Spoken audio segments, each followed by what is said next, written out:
When we go grocery shopping, we often have a standard list of things to buy. Each shopper has a distinctive list depending on one's needs and preferences. A housewife might buy healthy ingredients for a family dinner, while a bachelor might buy beer and chips. Understanding these buying patterns can help to increase sales in several ways, such that if there is a pair of items that are bought frequently together, like bread and milk for example. When you go to a store, would you not want the aisles to be in order in such a manner that reduces your efforts to buy things? For example, I would want a toothbrush, toothpaste, mouthwash, and other dental products on a single aisle.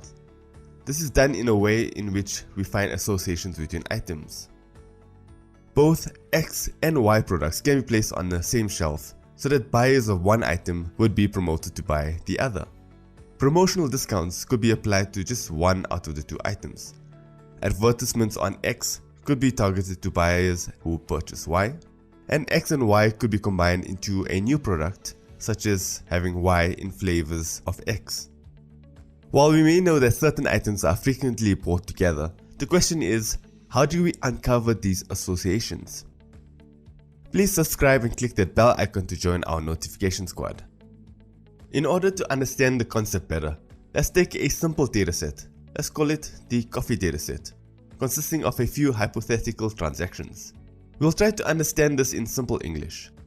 The coffee dataset consists of the items purchased from a retail store. The association rules.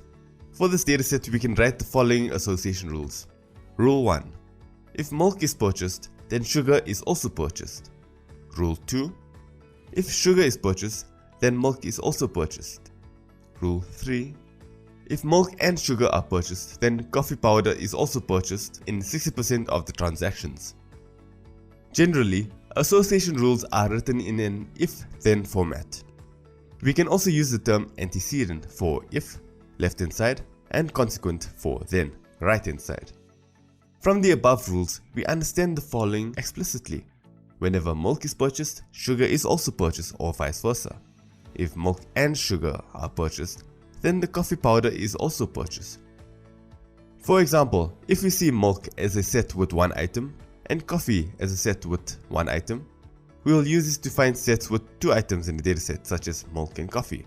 And then later we'll see which products are purchased with both of these in our basket. Therefore now we'll search for suitable right-hand side or consequent. So if someone buys coffee with milk, we'll represent it as coffee to milk, where coffee becomes the left-hand side and milk the right-hand side. When we use these to explore more K item sets, we might find that coffee and milk to tea, which means that people who buy coffee and milk have a possibility of buying tea as well.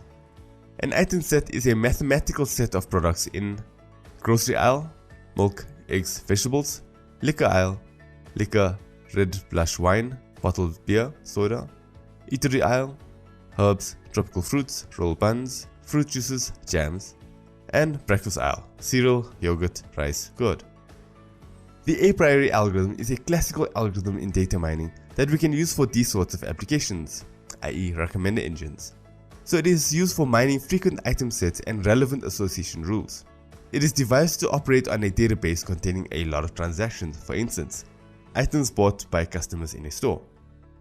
It is very important for effective market basket analysis, and it helps the customers in purchasing their items with more ease, which increases the sales of the market. It has also been used in the field of healthcare for detection of adverse drug reactions. A key concept in a priori is to assume that all subsets of a frequent item set must be frequent, and similarly, for any infrequent item sets, all its supersets must be infrequent too. Let's take another easy example from the supermarket sphere. The example that we are considering is quite small, and in practical situations, datasets contains millions and billions of transactions. The set of item set I, which contains onions, burgers, potatoes, milk and beer, and a dataset consisting of 6 transactions. Each transaction is a tuple of zeros and ones, where 0 represents the absence of an item and 1 the presence. So far so good? An example for the rule in a scenario would be onion and potato to burger, which means that if onion and potatoes are bought, customers also buy a burger.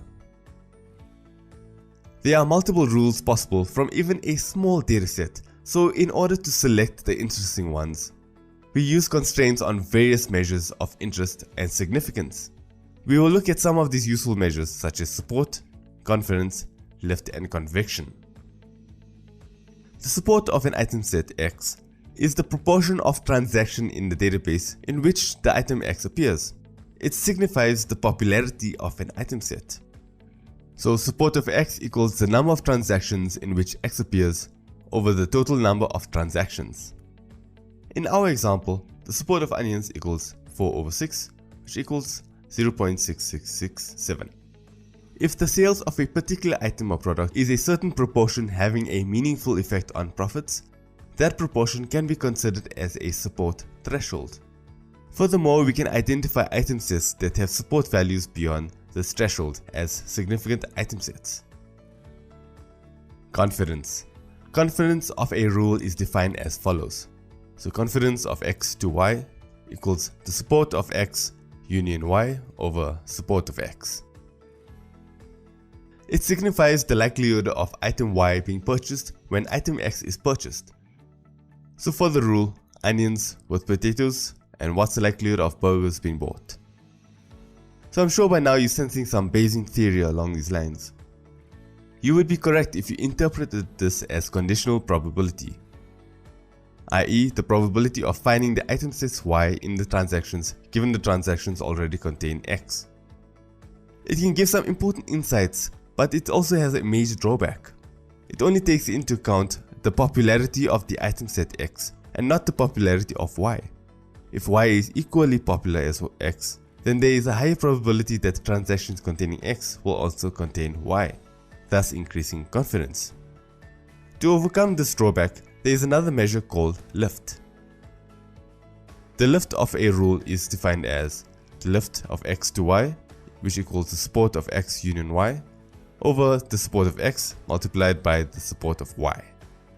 This signifies the likelihood of an item Y being purchased when item X is purchased, while taking into account the popularity of Y. In our example, if the value of the lift is greater than 1, it means that the item set Y is likely to be bought with item set X, while the value with less than 1 implies that an item set Y is unlikely to be bought if the item set X is bought. Conviction. The conviction of a rule can be defined as conviction of X to Y equals 1 minus the support of Y divided by 1 minus confidence of X to Y. For this rule, a burger is bought given that we have onions and potatoes. So the conviction value of 1.32 means that the rule onions and potatoes to burgers would be incorrect 32% more if the association between X and Y was an accidental chance. Let us now look at an intuitive explanation of the algorithm with the help of an example we used earlier. Before beginning the process, let us set the support threshold to 50%, meaning that those items are significant for which the support is more than 50%. So step 1.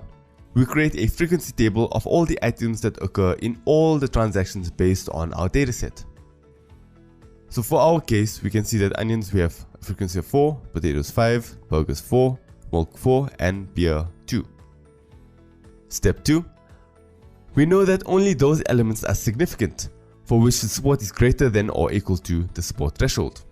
Here the support threshold is 50%, hence only these items are significant which occur in more than 3 transactions, and such items are onions, potatoes, burgers, and milk. Step 3.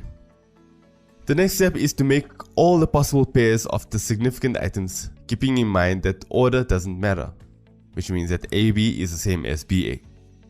To do this, take the first item and pair it with all the others such as onions and potatoes, onions and burgers, onions and milk. Similarly, considering the second item and pair it with preceding items, which means potatoes and burgers and potatoes and milk. We are only considering the preceding items because potatoes and onions, which is the same as onions and potatoes, already exists. So all the pairs in our example are onions potatoes, onions burgers, onions milk, potatoes and burgers, potatoes and milk, and burgers and milk. We essentially calculate the combinations of the pairs and we land up with 6 pairs. Step 4. We will now calculate the occurrences of each pair in all the transactions. Step 5. Again, only those significant item sets which cross the support threshold are passed through. These are onions potatoes, onions burgers, potatoes burgers, and potatoes milk. Step 6. Now let's say we would like to look for a set with 3 items that are purchased together. We will use these item sets found in step 5 and create a set of 3 items. To create a set of 3 items, another rule called self-join is required. It says that from the item pairs onions potatoes, onions burgers, potatoes burgers, and potatoes milk, we look for pairs with the identical first letter, and so we get onions potatoes and onions burgers. This gives onions potatoes and burgers. And then we have potatoes burgers and potatoes and milk, and this gives potatoes burgers and milk. Next we find the frequency for these 2 item sets, and then we get 3 for onions potatoes and burgers and 2 for potatoes burgers and milk. So applying the threshold rule again, we find that onions potatoes and burgers is the only significant item set. Therefore the set of 3 items that was purchased most frequently is onions, potatoes, and burgers. So as you can see, the algorithm is quite simple, right? Here you can see a visualization to summarize the steps we took in our example earlier. We first tally up our items from our dataset, then we eliminate items that are below the support threshold. Thereafter we pair up our items and repeat the process for the pairs. The same goes for 3 item sets. Depending on the size of our dataset, we can see how many items and transactions we have, and then you can go beyond 4 item sets to compute using the a priori algorithm. Let's take a look at the pros and cons of the a priori algorithm. So first of all, it is an easy to implement and easy to understand algorithm. It can be used on large item sets and is easy parallelized. Taking a look at the cons, so sometimes it may need to find a large number of candidate rules, which can be computationally expensive. Calculating support is also expensive because it has to go through the entire dataset. 이번 시간에는 Association Analysis, 연관 분석에 대해서 배우도록 하겠습니다. 이번 참조 동영상에서 보신 어프리오리 알고리즘은 Association Analysis의 핵심 알고리즘입니다. 많은 기업들은 데일리 오퍼레이션에서 빅데이터를 축적하고 있습니다. 예를 들면 거대한 양의 고객 구매 데이터는 식료품 가게들의 계산대에서 매일 수집되고 있습니다. 아래 표는 장바구니 트랜잭션, 마켓 바스켓 트랜잭션으로 알려진 데이터 예제를 설명하고 있습니다. 표의 각 행은 하나의 트랜잭션에 해당됩니다. 또한 각 트랜잭션은 TID로 레이블을 붙인 유료 식별자를 포함하면서 주어진 고객이 구매한 항목들의 집합을 포함합니다. 소매 기업들은 고객의 행동을 알고자 데이터를 분석하는 데 관심이 있습니다. 그런 귀중한 정보는 마케팅 프로모션, 재고관리, 고객관리와 같은 다양한 비즈니스에 관련된 응용들을 지원하는 데 사용될 수 있습니다. 이 장에서는 큰 데이터 집합들에 숨겨진 이용한 관계들을 발견하는 데 유익한 연관 분석, Association Analysis의 방법론을 서술합니다. 밝혀진 관계들은 연관 규칙들, Association Rule 또는 빈발 항목들의 집합의 형식으로 나타내줄 수 있습니다. 예를 들면 오른쪽에 나와 있는 if diaper면 then beer, if milk bread면 then eggs coke, if beer bread면 then milk 같은 Association Rule들이 이에 해당됩니다. 중요한 것은 이것이 장바구니에서 co-occurrence, 동시에 일어나는 거지만 not causality, 인과관계를 의미하는 것은 아닙니다. 연관 분석에서 if diaper면 then beer가 의미하는 것은 기저귀를 구매하는 많은 고객들이 동일하게 비어를 구매하기 때문에 이 규칙은 다이어퍼와 비어 판매 사이에 존재하는 강한 상관관계를 제시합니다. 소매기업은 고객에게 제품을 교차 판매하는 새로운 기회를 파악하는 데 도움을 주는 이런 종류의 규칙을 이용할 수 있습니다. 이러한 장바구니 데이터 외에도 연관 분석은 바이오인포메틱스나 의료 진단, 웹을 익스플로레이션 하는 것, 과학 데이터 분석과 같은 여러 영역들에 적용될 수 있습니다. Frequent Item Set, 빈발 항목 집단에서 많이 사용되는 용어의 정의입니다. Item Set은 하나 혹은 그 이상 아이템의 모음입니다. 예를 들면 milk, bread, diaper 같은 것입니다. K Item Set은 아이템이 K개의 아이템을 가진 것입니다. Support Count Sigma는 아이템 셋의 occurrence의 빈도입니다. 예를 들면 Sigma Milk Bread Diaper는 TID 4번과 5번에 등장하기 때문에 둘이 됩니다. Support는 Support Count를 전체 트랜잭션 수로 나눈 것입니다. 예를 들면 Support Milk Bread Diaper는 2 나누기 5가 됩니다. Frequent Item Set은 Support가 사용자가 임의로 정한 민섭의 threshold보다 더 큰 빈발한 항목 집단입니다. Association 룰은 if x면 then y라는 형태를 띠는데 이때 x와 y는 item set들입니다. 예를 들면 if milk and diaper면 then beer와 같은 방식입니다.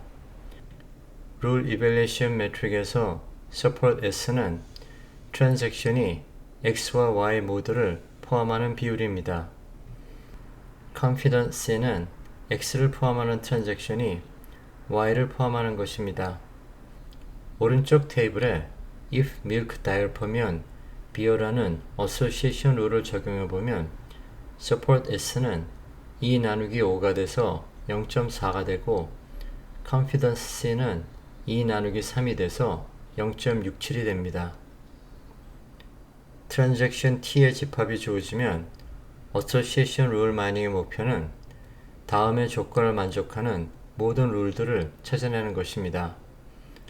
첫째로 서포트가 민섭 threshold보다 같거나 큽니다. confidence 역시 민코프 threshold보다 같거나 큽니다. 여기서 민섭과 민코프는 사용자가 임의로 지정하는 값입니다. 어소시에이션 룰들을 찾기 위한 브루트 포스 어프로치는 먼저 모든 가능한 룰들을 리스팅합니다. 두 번째로 서포트와 컨피던스를 각각의 룰에서 모두 계산합니다. 다음에 민섭과 민코프 threshold를 만족시키지 않는 모든 룰들을 제거합니다. 이 방법은 computationally prohibitive, 너무 계산량이 많이 들기 때문에 금지되는 방법입니다. 오른쪽에 보면 룰의 사례들이 나와 있는데 if milk diaper면 beer라는 룰의 경우 S는 0.4, C는 0.67입니다. 다음에는 if milk beer면 then diaper라는 룰은 S는 0.4, C는 1.0입니다. 아래에는 이러한 6개 룰들에 대한 옵저베이션이 있습니다. 모든 룰들은 같은 아이템 셋의 바이너리 파티션입니다. 즉, milk, diaper, beer를 전항과 후항으로 나눈 것입니다. 룰들은 같은 아이템 셋으로부터 출발했기 때문에 같은 서포트 값을 가집니다. 반면에 confidence 값들은 서로 다를 수 있습니다. 따라서 서포트와 confidence의 요구 조건은 서로 다를 수밖에 없습니다. 요약하면 association rule mining은 다음의 두 단계를 거칩니다. 첫 번째로 frequent item set을 만듭니다. 이 경우 item set이 support가 민섭보다 같거나 큰 것입니다. 두 번째로 룰을 generation 합니다. 이 경우 confidence가 민컵보다 같거나 커야 합니다. 아래 그래프는 D개의 아이템이 있으면 E의 D승계에 가능한 캔디데이트 아이템 셋이 있음을 보여줍니다. 만약에 5개의 아이템이 있다고 하면 맨 위의 루트에는 널이 있고 그것의 child로서 A, B, C, D, E가 있습니다. 이런 식으로 child를 하나씩 더해 나가면 맨 밑에는 모든 아이템을 가진 A, B, C, D, E가 있습니다. 이 노드들은 E의 5승계의 possible candidate item set들입니다. 아마존 같은 이커머스 회사의 경우에 아이템들이 1억 개가 넘을 수 있기 때문에 이 모든 것에 대해서 서포트와 컨피던스를 계산하지 말고 그래프를 프루닝할 수 있는 방법을 찾아야 됩니다. Frequent Item Set Generation에서 계산량을 줄이기 위한 전략입니다. 먼저 Number of Candidates M값을 줄입니다. 지난 그래프에서 보았듯이 D개의 아이템 셋이 있는 경우 E의 D승만큼 캔디데이트 숫자는 기하급수적으로 증가합니다. 따라서 M값을 줄이기 위해서 그래프를 프루닝할 수 있는 테크닉을 사용하도록 합니다. 다음에는 Number of Transactions N값을 줄이도록 합니다. 세 번째로 비교의 숫자 N 곱하기 M을 줄이도록 합니다. 이를 위해 캔디데이트나 트랜잭션을 저장하는 데이터 스트럭처를 효율적으로 설계합니다. 첨부 동영상에서 보셨던 어프리오리 프린시플은 캔디데이트 숫자를 줄이는데 중요한 알고리즘입니다. 만약에 아이템 셋이 프리퀀트하다면 그것의 सब셋은 역시 프리퀀트하다는 것입니다. 어프리오리 프린시플은 다음의 서포트 메저의 특성에 따른 것입니다. 모든 XY에 대해서 만일 X가 Y에 포함되면 X의 서포트는 Y의 서포트보다 같거나 큽니다. 아이템 셋의 서포트는 그것의 सब셋의 서포트를 결코 초과하지 않습니다. 이것은 서포트의 엔티모노톤 특성이라고 합니다. 어프리오리 원칙을 그림으로 나타낸 것입니다. 빨간 점선은 푸른된 슈퍼셋을 나타내는데 만약에 AB가 인프리퀀트하다고 밝혀지면 그것의 슈퍼셋은 당연히 인프리퀀트할 수밖에 없습니다. 예를 들어서 AB의 서포트 카운트가 100이라고 했을 때 그것의 슈퍼셋인 ABC는 100보다 같거나 작을 수밖에 없습니다. 왜냐하면 AB라는 조건에다 C라는 조건이 추가되었기 때문입니다. 사례를 통해서 어프리오리 원칙에 대해 알아보도록 하겠습니다. 먼저 원 아이템 셋을 구하면 브레드, 코크, 밀크, 비어, 다이어퍼, X가 됩니다. 여기서 미니멈 서포트 값이 3으로 되어 있기 때문에 어프리오리 원칙에 따라서 카운트가 3보다 작은 것은 프루닝 하도록 합니다. 회색으로 표시된 것처럼 코크의 카운트가 2이고 X의 카운트가 하나라서 프루닝이 되었습니다. 프루닝이 되지 않은 원 아이템 셋으로부터 투 아이템 셋을 만들어냅니다. 그 결과 브레드 밀크, 브레드 비어, 브레드 다이어퍼 등이 6개가 만들어졌습니다. 새로 만들어진 6개의 아이템 셋에 대해서 카운트 값을 구한 뒤 그 각각을 미니멈 서포트와 비교하여 프루닝 하도록 합니다. 그 결과 회색으로 표시한 것처럼 비어 브레드와 비어 밀크가 프루닝 되었습니다. 이러한 식으로 2 아이템 셋에서 3 아이템 셋을 만들어낼 수 있습니다. 3 아이템 셋의 카운트 값을 구해보면 4개의 경우가 모두 3보다 작은 것을 알 수 있습니다. 따라서 모두 프루닝이 되기 때문에 3 아이템 셋은 존재하지 않습니다. 3 아이템 셋에서 4 아이템 셋을 만들 필요는 없기 때문에 여기서 frequent root set을 만드는 것을 종료하고 다음 단계 작업으로 들어가도록 합니다. 왼쪽 하늘색 박스에는 어프리오리를 사용해서 계산량이 얼마나 줄었는지를 나타내고 있습니다. 만약에 모든 subset이 고려되었다면 6 combination 1, 2, 3가 돼서 41이 되었을 것입니다. 반면에 어프리오리 원칙에 따라서 support based pruning을 사용하면 6 더하기 6 더하기 4가 돼서 16단계의 계산만 하면 됩니다. 본 사례의 경우에는 아이템 숫자가 많지 않아서 성능 향상이 두세 배에 그쳤지만 아이템 숫자가 많아짐에 따라 성능이 기하급수적으로 향상되는 경우도 있습니다.